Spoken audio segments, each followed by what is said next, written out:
But today, I'm the greatest of all time. Thank you.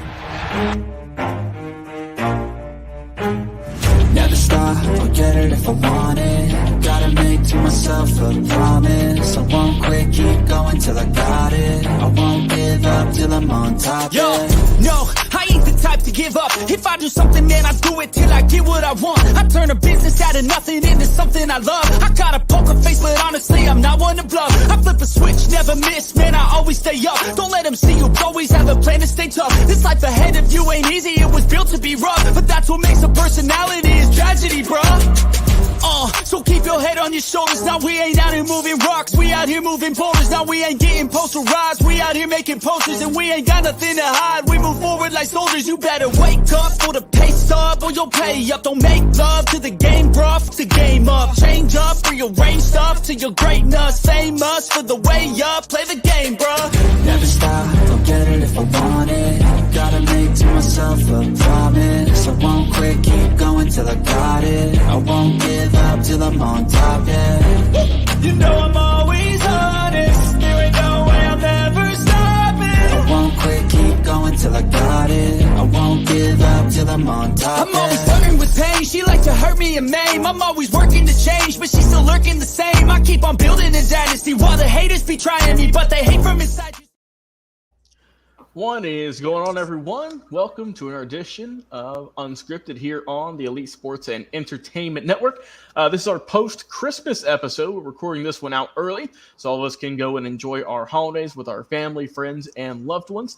So just a disclaimer, if there are some players in these games who are going to be not playing in the bowl games and we just don't say it, well, we're a week out, so we just don't know. So watch this in the future. Now you know. As always, here on the panel, talking some really good football games, finally getting into the top four teams. Jay McLovin. Jay, say hello to the people. Hey, how's everybody? How's everybody doing today? And Logan, I'm going to tell you, everybody from Texas better be on that field or I'm going to come find them. I was about to say, and they will be on the naughty list if they are not. Naughty.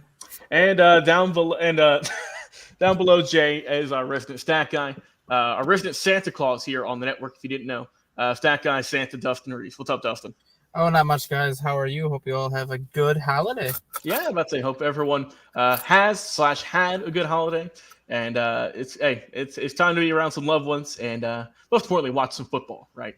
And we got some good games. We got some really good games. So we're not gonna keep going. We're gonna keep right into it. Coming up first, we got some really solid ones. We're starting off with the Peach Bowl. Ole Miss taking on Penn State, number 11 versus number 10, out here in my neck of the woods in Atlanta at Mercedes-Benz Stadium. Dustin, kick things off. Who's winning this good game here on the 30th? I mean, you could make a case that this is a matchup between two teams that have good programs, two teams that are always going to have top 12, top 10 aspirations, but they can never get over the hump. And what I mean by that is Penn State, one of the best teams in the country, but they can never get over that Michigan and Ohio State hump. Mm-hmm. Ole Miss, one of the best teams in the country, but they can never get over the Alabama or Georgia hump, which is why they always end up at 10-2 and are kind of on the outside looking in of the college football playoff, but yet they're a team that no one wants to see when there's a big game on the line. This is going to be a matchup of obviously the quarterback positions in particular, with Jackson Dart leading the way for Ole Miss, just under 3,000 yards passing, which he should get in this game unless he gets hurt on the first play. 20 touchdowns, 5 interceptions against the freshman that I always forget his name for Penn State, but he was one of the most highly touted freshmen coming into the season, and Drew Aller. He was one of the most highly touted freshmen coming into the season. He was really the player that a lot of people thought would put Penn State over the top, and when you look at his numbers, he only has 2,400 yards passing, but 23 touchdowns to just 1 interception. That is the number that you need to look at where, yes, he doesn't have the passing yards that some of these other quarterbacks have, but he knows how to take care of the football, and he's not going to make the critical mistake that a lot of these quarterbacks do. Then you look at the running game where you got Judkins from Mississippi over 1,000 yards rushing, 15 touchdowns. Allen from Penn State is approaching 1,000 yards with 6 touchdowns, and this is just going to come down to, I think, a battle of the defenses. And when you talk about the defense, there's no even contest in this one. Penn State has the better defense. Mm-hmm. They've had one of the best defenses in the country all year, and even when they went up against Michigan and Ohio State, it's not like they got killed by either one of those teams. They held Michigan and Ohio State well under their season average for yards and points allowed because of that defense. I think that alone is going to lift them in this one. I'm going to go 24-14 Penn State. All right. Jay, who's finally going to win the big game and take home the Peach Bowl? Yeah, that really is the big thing. Unfortunately for Penn State, like Dustin was saying, and Ole Miss, like Dustin was saying, Penn State only has a couple of opportunities to try to get to that into that college football playoff. And if you don't absolutely beat Michigan and Ohio and Iowa, if you don't beat all three of those, most likely you're not going to be in the top four. All right, it's very hard. Now, with them expanding the playoffs to what I think was 12, that's going to make it a lot easier for teams like Ole Miss and Penn State to actually get into a bowl game. But even if they get into the bowl game, especially with the Nittany Lions, I don't think they go far. I do think we'll agree with what Dustin was saying about Ole Miss. Teams don't want to play them. They could actually go far. So let that sink in for a minute. Again, Ole Miss did beat LSU 55-49, but then they get blown out by Georgia. I think it was like 50-something or whatever it was, 17, something like that. I don't have the score in front of me, but it was an absolute blowout by UGA.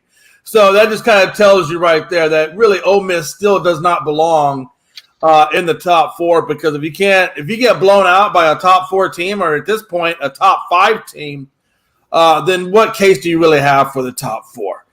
With that being said, though, you're right, Dustin. I love a quarterback that takes care of the ball. He only has one interception. Not that Dart has done bad. I mean, 5 interceptions, that's still something to live by. You can get around that. But what I like about Allen is not so much how many yards he's put up, because he has been outperformed in terms of yardage by Judkins. But where Allen outperforms Judkins is in the yards per carry. And that really is the only stat that I care about. I could care less if you got 1,000 and this guy's got 800. Because if it takes you 237 times to get to 1,000 and it only takes him 162 times to get to 851, well, 5.2 yards per carry is still better than 4.4, and I'll take that in a bowl game any day of the week. So for that reason, you could make the case for Penn State. And now the more that I tell myself, I'm talking myself into Penn State. I do agree with what Dustin says, though, about Ole Miss and the fact that nobody wants to play them. And Ole Miss can give you a hard game. But I think this is where Penn State turns the corner, and I think Penn State does get it. But I'll tell you what, I think it's a close game. I don't think it's a blowout. I think it'll be 35-28 in favor of Penn State. Yeah, this is a tough one, really. I mean, these are two kind of evenly matched teams in a way. We all know that Penn State obviously has the better defense of the two, just because they're far and away better. But Ole Miss, like I said, they've got some good players. All in all, there's a reason they have a good record. But I mean, that's really the storyline coming into this one, is both these teams have really good talent, but just can't seem to get over the hump and win the big game against kind of their big brothers in their respective divisions and conferences. So now they get a chance to fight each other in the Peach Bowl. And I think we're going to see that. I want this one to be a good game. I picked Penn State to, I think it was against Michigan or Ohio State, forget which one it was. I picked Penn State to win that one. Obviously, I was wrong. So I don't know. I'm kind of talking myself into it. I think the defense is going to always come up clutch in big games. And I think that you mentioned the insane completions and lack of turnovers from Allard out there in Penn State. So I'm going to have to go with Penn State. Close win, though. I'll go final score of 28-25, 3-point ball game. I want this to be good. Like I said, it's noon, so everyone can pretty much watch it on the 30th. And this is going to be, I would hope, a very, very solid matchup. All right. Hey, did we talk you into that, or like were you Ole Miss initially going with? I thought me and Dustin went, and then you kind of switched over to Penn State. I mean, I liked Ole Miss. I don't know if I was fully in their camp. I was on the fence, honestly, man. But yeah. I would say you guys convinced me to lean more toward Penn State. And the more you look into it. All right, coming up in this one, we've got, of course, the Goodyear Cotton Bowl Classic. with the Missouri Tigers and the Ohio State Buckeyes. Number 9 taking on number 7. This one's going to be out in Arlington, Texas at AT&T Stadium. Jay, I'll let you start things off. Who's taking this one, Ohio State or Missouri? Yeah, this is a weird bowl for me because it obviously is here in Dallas, and I'm used to seeing some level of a Texas team in this Cotton Bowl. Usually I'm used to seeing Texas and Oklahoma in it, but obviously we don't have that this year. We got some Northerners coming down to Texas to get in the Cotton Bowl. We got, like you said, Missouri versus Ohio. And Ohio, honestly, the only reason they're in this game is because they lost to Michigan, and vice versa. That's why Michigan's in the top 4 because they beat Ohio. So it's unfortunate that they're in the Cotton Bowl, but it is what it is. At the end of the day, you got McCord and you got Cook, who, quite honestly, Logan, are kind of a washout in terms of yardage and really in terms of touchdowns and in terms of interceptions. I mean, their stat lines are almost the same. So I don't necessarily think it's going to be so much a quarterback that's going to make a difference.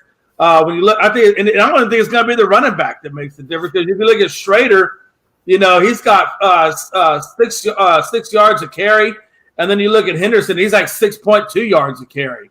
So I mean, these guys are very, very close. So it's going to be a very run-heavy game, and Washington's going to be very well balanced. I think it's going to be very well balanced, and anytime it's well balanced like that, I start looking at, okay, what does your strength schedule look like? What does your defense look like?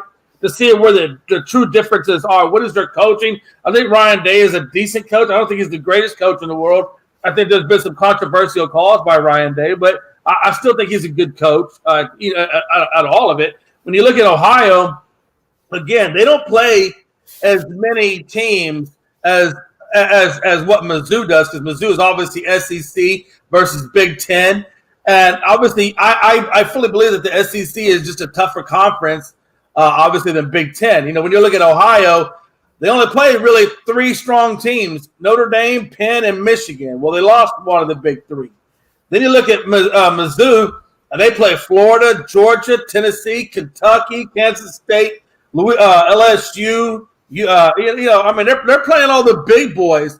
And the only boys they lost to out of all those teams was UGA and LSU. And the UGA was a close game at 30-21. And the LSU was another close game at 49-39. And I just don't think Ohio is going to be able to match, I think, what Mizzou is going to bring them. So for those reasons, I think Mizzou, if they can play good defense against this Ohio team, that I think Missouri takes it. I think they take it. I think it's a close game, though. I think it's going to be probably somewhere in the neighborhood of 35-26 in favor of Missouri. Okay, Dustin, who do you have winning this one, the Cotton Bowl? I mean, Jay, I know you said you didn't want to look at the quarterback position because Brady Cook and Kyle McCord are basically a wash. Kyle McCord ain't playing. Remember, Kyle McCord. Oh, you're right. Yeah, he's out. Kyle McCord is in the transfer portal, so you better be looking at the quarterback position. Well, okay. Hey, calm yourself, guy. I didn't realize that. Okay. I stand corrected. Damn it. Okay. That just furthers my cause for Missouri to win this game. Yeah, I have no idea what Ohio State's option is at quarterback right now because I believe their backup quarterback is also in the transfer portal. Wow. He was one of their big recruits coming into the season. He was a freshman this year. He was a 5-star freshman, like number 2 or number 3 in the country. I believe he's in the transfer portal also. So I don't know what their plans are to give Marvin Harrison Jr. the football right now because I don't know how good their 3rd, 4th, 5th, 6th string quarterback is at this point. So I think it's going to be a heavy dose of Trevion Henderson, who, since he's come back from his injury, has been one of the better running backs in the country. But you look at this Missouri team, you look at this Missouri offense. Brady Cook, one of the more impressive quarterbacks in the SEC this year. Luther Burden, a receiver that nobody talks about and has very similar numbers to Marvin Harrison Jr. outside of the touchdowns. And then Schrader's been one of the best running backs in the country. I believe he's number 2 or number 3 in the country in terms of rushing yards. And nobody really talks about this Missouri team because, again, you're a 2-loss team that's not going to get any consideration for the college football playoff when you gave teams in the college football playoff all the they could handle and more, and then they fell short at the end. Without McCord, without knowing what Ohio State has at the quarterback position, obviously they're going to have a good backup, but we haven't seen much from that guy because McCord's been out there pretty much all year. I can't go against Missouri in this one just because I don't know what Ohio State's going to be able to do in terms of preparation. So I'm looking at Missouri 34-20. Yeah. Like Dustin had mentioned, Kyle McCord, he's in the transfer portal. He's already transferred, I see. He's going to Syracuse next. So Yes, he is. he's already he's out the door. He's already got his bags packed and everything, apparently. So I'm also just assuming, I could just be dead wrong. I mean, I would say it's a highly unlikely chance that Marvin Harrison Jr. plays in this game. He actually is playing because oh my God, really? he has not made up his mind if he's even entering the draft yet. Well, wow, that's shocking to me. And the reason for that is he's going to be making $22 million in NIL money if he comes back to Ohio State next year. Yeah, that's a good chunk of change, I would say. Yeah, okay. So Marvin Harrison Jr. is still up in the air. We don't know, which I'm surprised by. But yeah, I mean, especially with as you mentioned, McCord not even being there. Their backup being there in the transfer portal. I mean, is Ryan Day going to take some snaps under center? I just don't think this Ohio State team can get it done.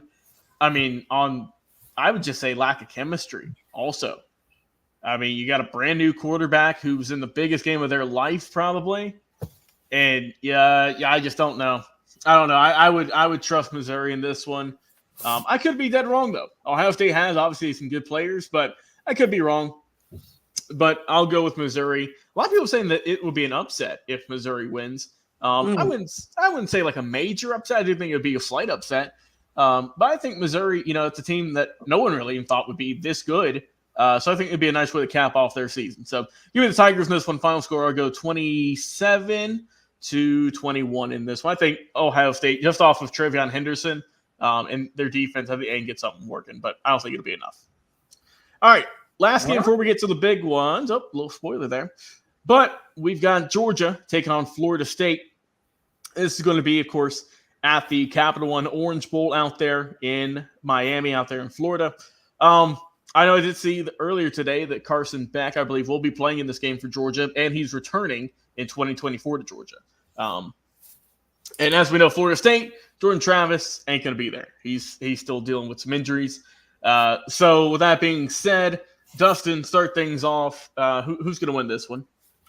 This is definitely going to be, I think, the most intriguing bowl game of the entire slate, mainly because you have two teams that felt they should have been in the college football playoff.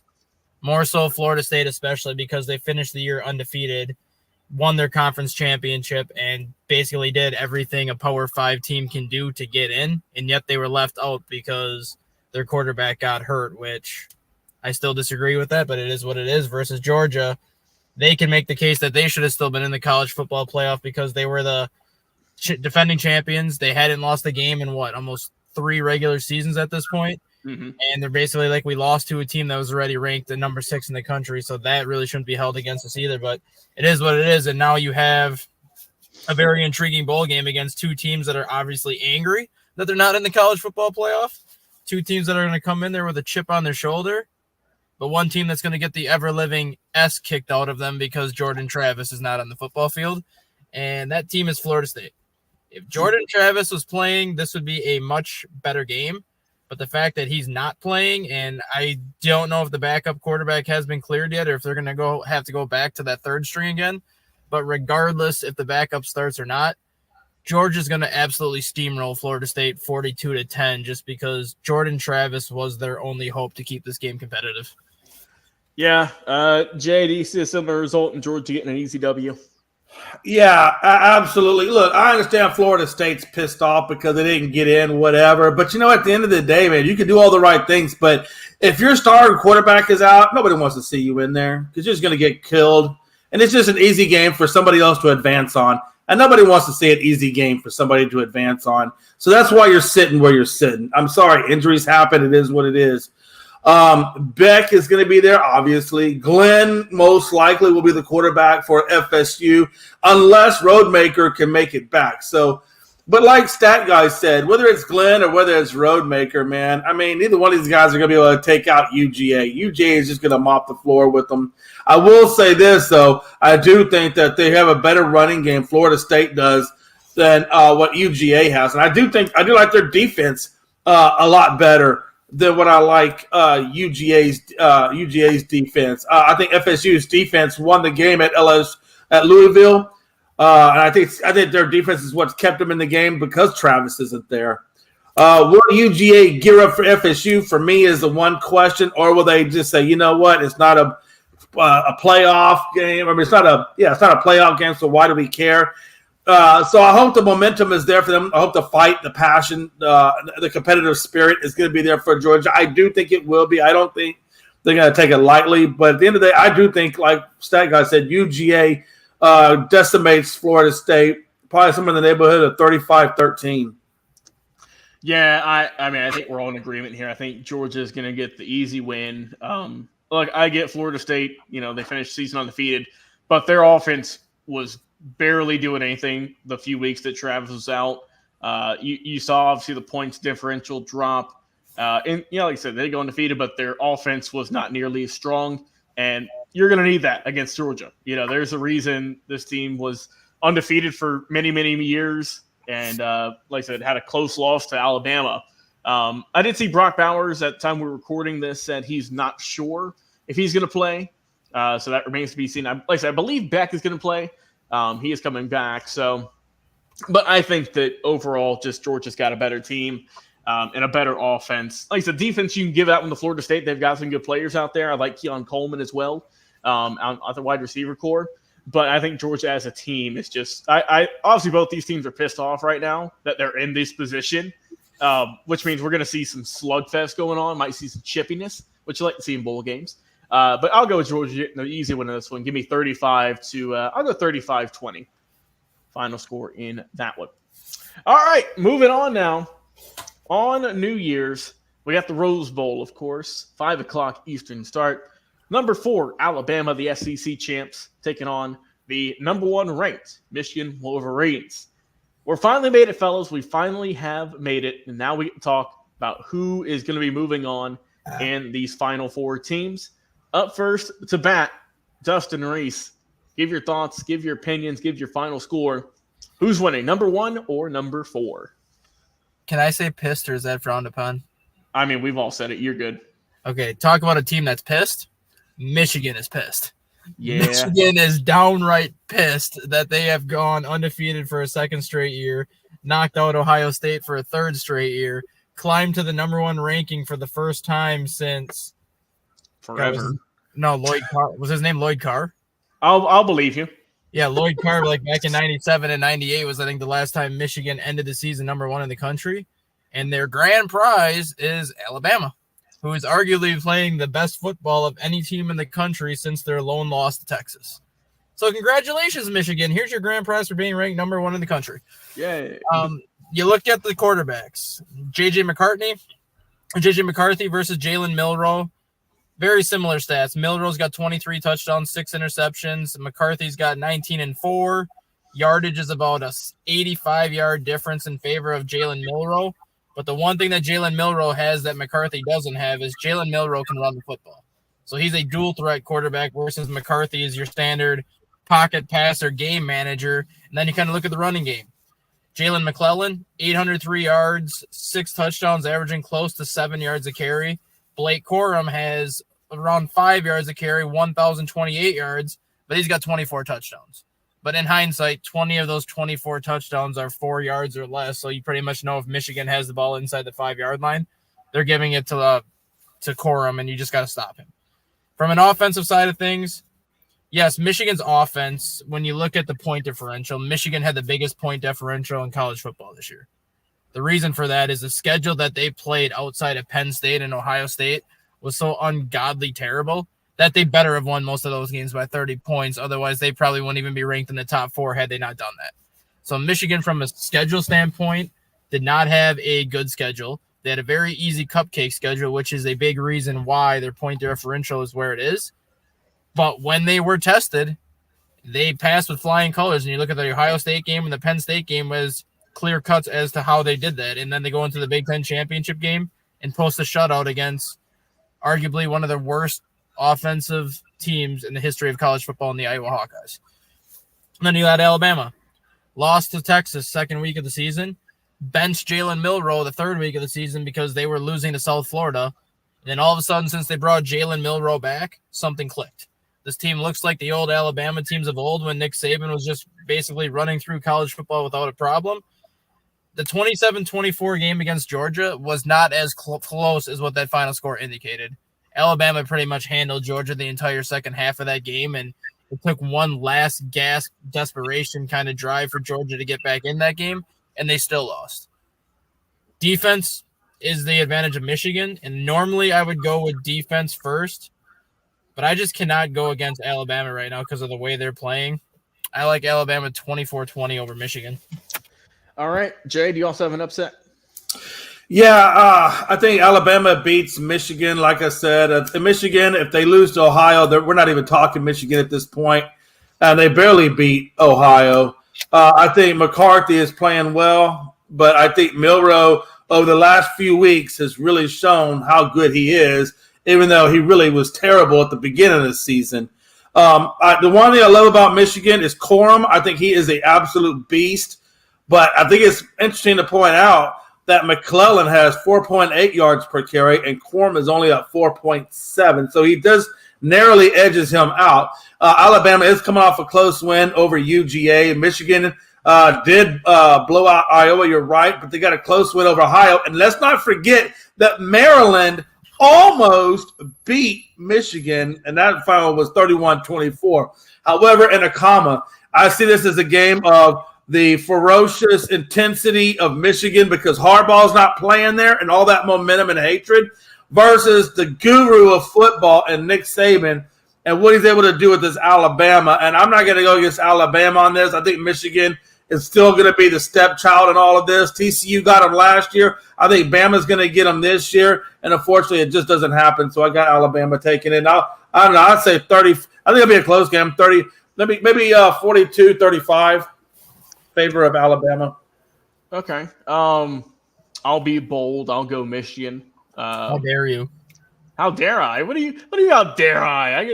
This is You want Michigan to lose so you can get Jim Harbaugh in Vegas next year. When have I ever said that? Well, you want to win. It's applied. No, it's an implied cap. You want to win in the NFL, you want Jim Harbaugh because everywhere he goes, he wins. Let's speed it up. All right. Well, with that being said, give me Michigan in this one. I'll go final score, I don't know, 34-28. Close win in that one.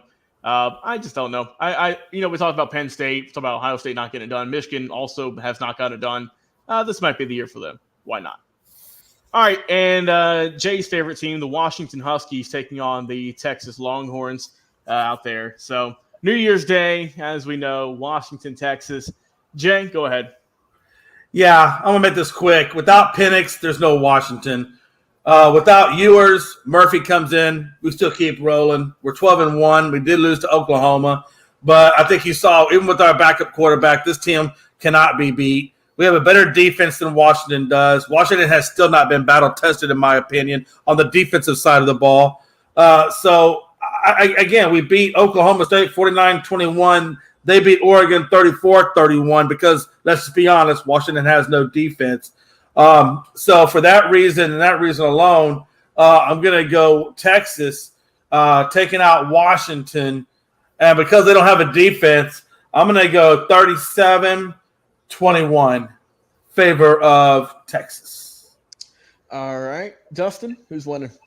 I'm checking my pulse right now because I'm pretty sure Jay just said Washington hasn't been battle tested this year. Yeah, they're not. They're not. Who have they been battle tested by, Dustin? Oregon twice. Okay. Oh yeah, Oregon. USC.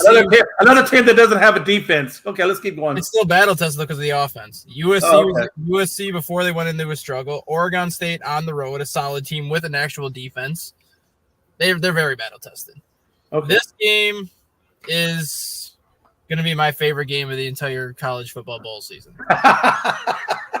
And it's not because Jay likes Texas and all that stuff. It's because this is what you ultimately want in a college football playoff game.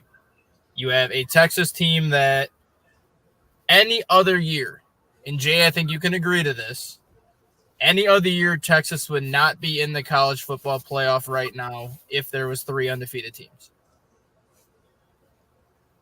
Because I think if Jordan Travis doesn't get hurt, Florida State obviously takes that 1 spot, and then it ends up being the Alabama, Georgia, Texas argument where Texas beats Alabama, Alabama beats Georgia, but I don't know if the committee keeps Texas in or out, whatever.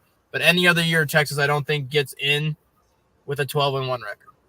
And then you said it yourself, without Michael Penix, Washington is not Washington. Yeah, they're not. They're not, because we don't even know who. I follow Washington a lot because I've been so high on Penix this year, and I'm still going to be high on Penix because I love the guy. I don't even know who Washington's backup quarterback is. I don't even know his name because I don't think he's played a single snap this year, honestly. Hey, I think it's called TBD, to be determined. I mean, they have a transfer coming in next year, so I'm going to know who that is. But in terms of their backup this year, I don't think their backup has played more than 10 snaps this year. I know who my backup is, Archie Manning, baby. Which goes to show you how durable Penix has been this year, which goes to show you how well his offensive line has been this year. When you look at the quarterbacks, Penix is the better quarterback over Ewers. When you look at the running backs, it's about a toss-up, but I would say Brooks is probably a little bit better than Johnson, even though Johnson's had the bigger games lately. And then you look at the wide receiver battle. Xavier Worthy is a good receiver, but Rome Odunze is a freak of nature. Rome Odunze is the best receiver in this game, and I'm going to say this now, and I know I might be in the minority on this. I think Rome Odunze is the best receiver in college football ahead of Marvin Harrison Jr. Because you look at what the plays that Rome Odunze makes as opposed to the plays that Marvin Harrison Jr. makes. Odunze makes hard plays look easy. I think Texas is the better team. I'm going to say that right now. I think Texas is the better football team. But I cannot pick against Washington. I haven't. No, you can't. It's okay. I've been riding with Penix all year. But Jay, you've known me long enough that when I make a pick, I stick with my pick. Yeah, I know you do. So that's the only reason why I'm picking Washington. And I feel like if Washington actually had a defense, that they would be able to compete with Texas. But I just feel like Texas is the all-around complete team, and I feel like Washington has still got an incompletion on that defense. Yeah. That's the only reason why I can't see Washington going far. And that's like, for me, it's like that's the only reason why I'm picking Washington is because I can't go against them right now. Do I think we're going to win? No, but I'm going to pick them 42-38 just because I've been riding them all year. High-scoring game. I like it. For me, I'll keep mine short and sweet since we got to get out of here. I'll go Texas getting the tight win in this one. I think, and I know Jay's grinning from ear to ear right now. You can't see it because of the beard. But I'll go Texas in this one. I think Quinn Ewers, we see in big games, he can come up nicely. And obviously this is the biggest game of his life. So we'll see, Jay. We'll see if he is. And the term we've been using in this segment, battle tested. I think that's the best way to end it. I was going that one, though, 35-31 in favor of Texas Hook Horns. Well, guys, as always, pleasure talking some college football with y'all. Jay McLovin, Dustin Reese, and your host producer, Logan Landers. If you guys enjoyed the episode, give us a like, follow, share, and subscribe on Facebook, X, TikTok, YouTube, and on Twitch. And now also you can check us out on LinkedIn. Also just check us out the Elite Sports and Entertainment Network. We're going to have some job openings over there, so go check that out if you are interested in coming to get some work in on the company. We're always looking around for some help. And we appreciate it as always. Best way to find all of that, though, is in our link tree. It's in the description of all of our episodes. Once again, we're filming this before Christmas, so you're watching this after Christmas. Hope everyone had a phenomenal holiday with your family, loved ones. And let's go enjoy some football, guys. We'll talk to you guys again on another episode of Unscripted. See you soon.